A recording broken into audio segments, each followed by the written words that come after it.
मित्रों, आज एक विशेष कार्यक्रम की लॉन्चिंग उसके नाते से आपके साथ रूबरू हो रहा हूं मैं।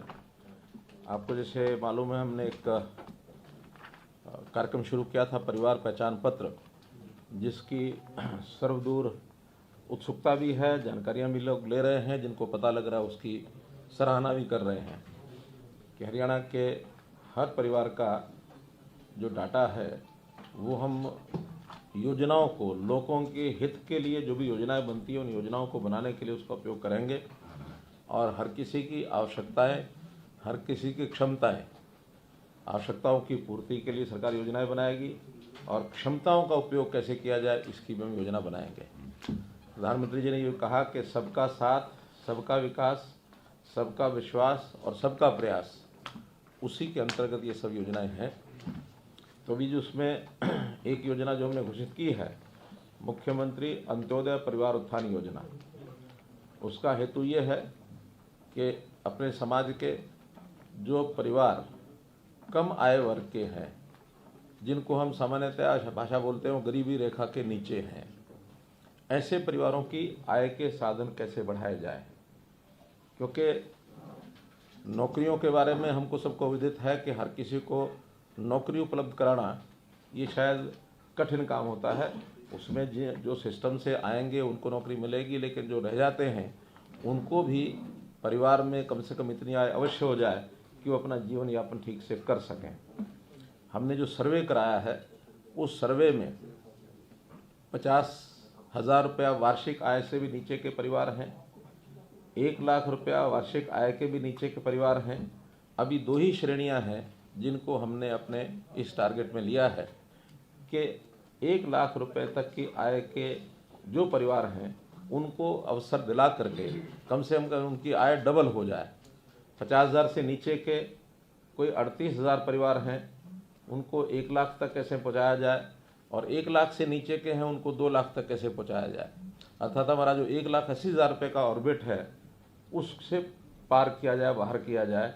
उनको हम फिर बीपीएल ना कह करके उनको उससे ऊपर की लाइन पर ले जाएंगे। तो इसमें विभिन्न बैठकें हमारी हुई हैं, विभागों के साथ जो योजनाएं चल रही हैं उसकी समीक्षा की गई है, कितना लाभ लोग ले रहे हैं। लेकिन ध्यान में आया कि लोग लाभ नहीं ले पा रहे हैं, या तो उनको जानकारी नहीं मिलती या उनको उन योजनाओं को लेने में कठिनाई आती है। ऐसे ही बहुत स्कीम्स ऐसी हैं जो बैंकों से लोन भी लिए जा सकते हैं अपने व्यवसाय को बढ़ाने के लिए, वहाँ भी कुछ कठिनाइयाँ उनको आती हैं। तो हमने एक कंबाइंड एफर्ट, चाहे बैंक हैं, चाहे फाइनेंशियल यानी सर्विसेज देने वाले और संस्थान हैं, या हरियाणा की सरकार की स्कीमें हैं, केंद्र सरकार की स्कीमें हैं, या फिर व्यक्ति अपनी योजना से भी कोई नया काम करना चाहता है, उसका अपना अनुभव है, एक्सपीरियंस है, ट्रेनिंग है, कोई भी काम वो करे उसको कोई रिसोर्सेज की कठिनाई उसको ना आए। तो ऐसा एक सामूहिक प्रयास करने के बाद ऐसे सब लोगों को हम इनवाइट कर रहे हैं। उनकी सूचियां बन चुकी हैं। लगभग 1 लाख तक के जो परिवार जिनकी आय कम है उसमें हमारे पोर्टल के हिसाब से तो 3.25 लाख परिवार ऐसे हैं। लेकिन हम अभी 1.5 लाख परिवार उनमें से बुला करके और व्यक्तिगत उनका जानकारियाँ उनसे लेना, उनका इंटरव्यू लेना, कौन सी वो व्यवस्था का यानी योजना का लाभ उठाना चाहते हैं, कोई उनकी अपनी स्कीम है। तो पहले चरण में ये काम हमारा कल 29 तारीख से शुरू हो रहा है और 25 दिसंबर तक, जिसको हमने कहा है कि कौन सा दिवस, 25 सुशासन दिवस, 25 दिसंबर अटल जी का जन्मदिन होता है, सुशासन दिवस। उस दिन तक फील्ड में हर ब्लॉक लेवल पर कैंप्स लगेंगे और उन कैंप्स में उनको सबको सूचना दे करके बुलाया जाएगा। यहाँ कम्युनिकेशन सिस्टम से सीधी जानकारी भी उनको दी जाएगी और जिला स्तर पर या ब्लॉक स्तर पर जो नोडल अधिकारी हैं वो भी उनको जानकारी देंगे।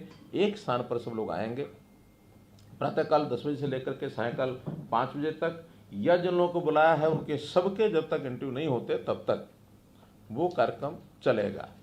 पहले चरण में अभी 3 दिन के कार्यक्रम, कुल 24 ब्लॉक्स में, ऐसा हमने एक शेड्यूल ये जारी किया है।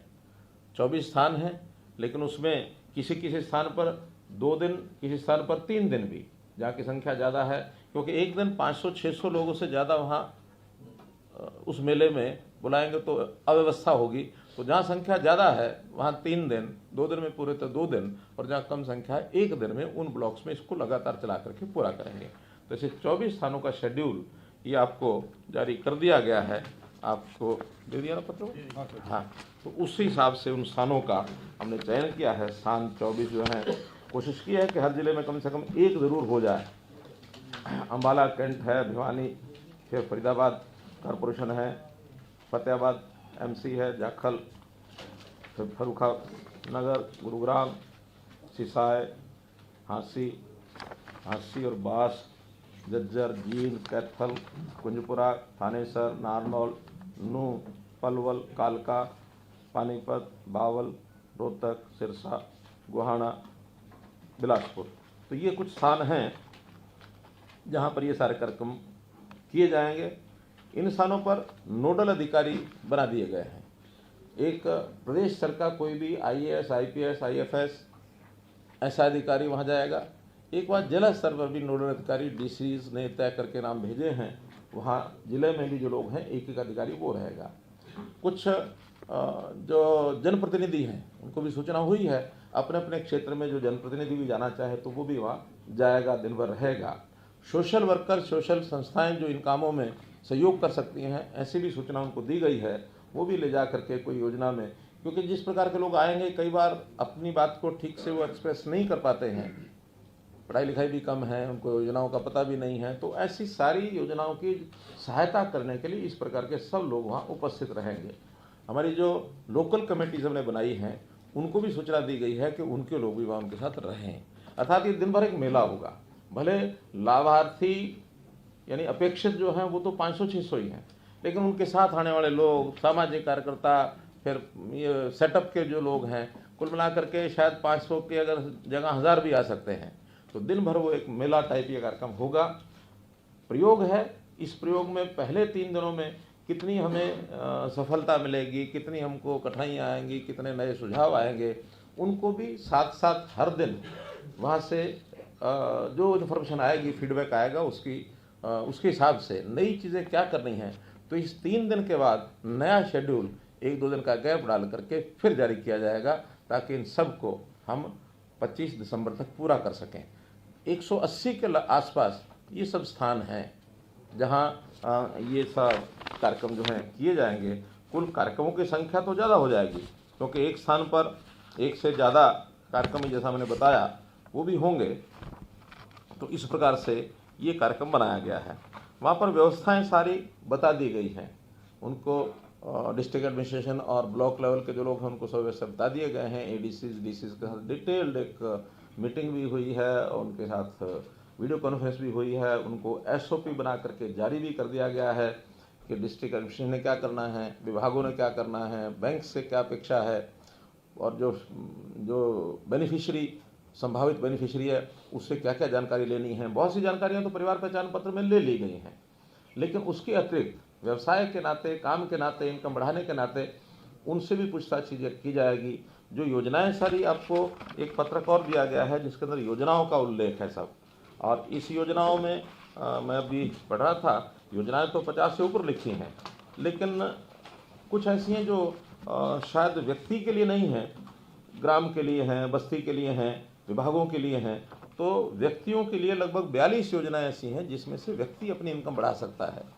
तो उस प्रकार की ये सब योजनाएं दी गई हैं। इनके सब के वहाँ हर एक कैंप के बाहर कई कई जगह चार्ट लग जाएंगे। उन चार्ट्स को पढ़ेंगे, उसमें बेनिफिट यानी क्या मिलेगा उनको, लोन का मैक्सिमम लिमिट क्या है, और उसकी पात्रता क्या उसमें तय की गई है।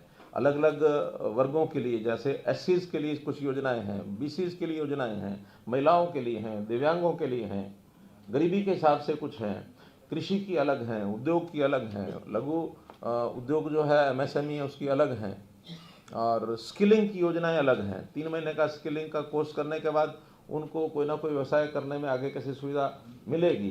तो ऐसे एक मल्टीपल एक जिसको कहना चाहिए एक अफेयर्स, ये इसके अंदर बताए गए हैं। जाते ही व्यक्ति एक वेलकम डेस्क के ऊपर जाएगा, ताकि उसको कोई बात आगे कहाँ जाना है इसकी जानकारी नहीं है तो बता दी जाएगी। सब लिखित होगा तो भी एक वेलकम डेस्क होगा। उसके बाद 5-5 कम से कम 5-5 काउंसलिंग सेंटर्स होंगे।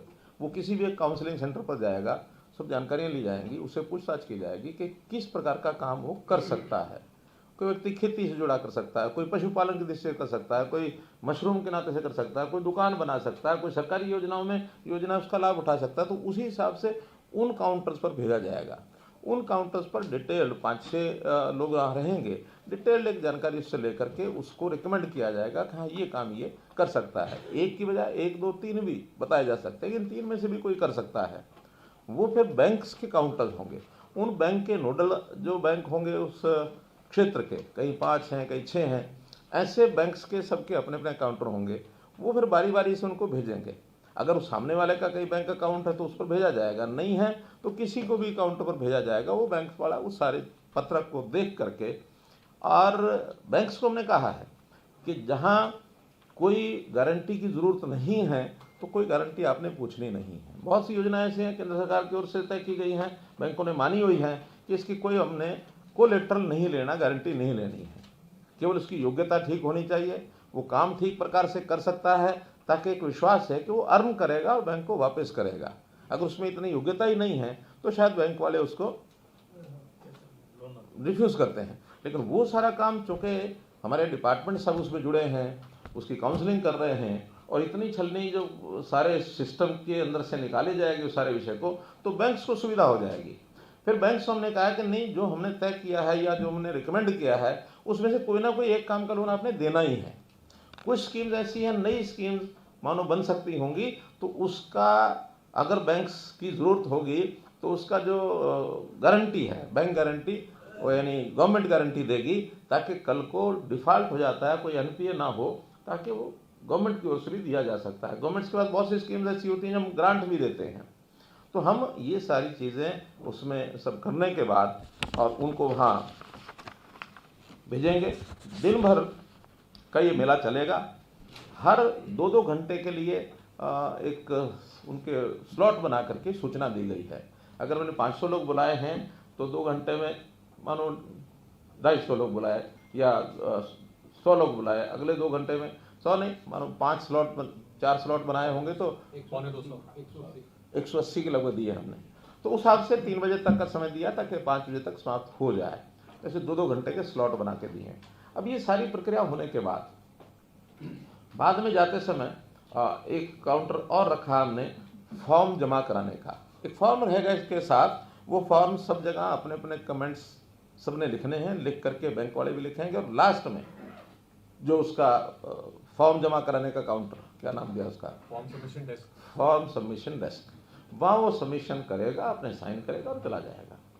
इन सब का विश्लेषण करने के बाद बैंक्स के लोग, कुछ उनकी फॉर्मेलिटी होती हैं, जैसे तो सिविल, बैंक के लोग उसको चेक करते हैं कि क्या इस व्यक्ति ने पहले तो कोई लोन नहीं लिया हुआ, उसमें डिफ़ॉल्टर तो नहीं है, बड़ा डिफ़ॉल्टर भी हो सकता है, छोटा भी हो सकता है, वो तो जानकारियाँ बैंक के सिविल से सिस्टम से मिलेंगी, उसको वो चेक करेंगे।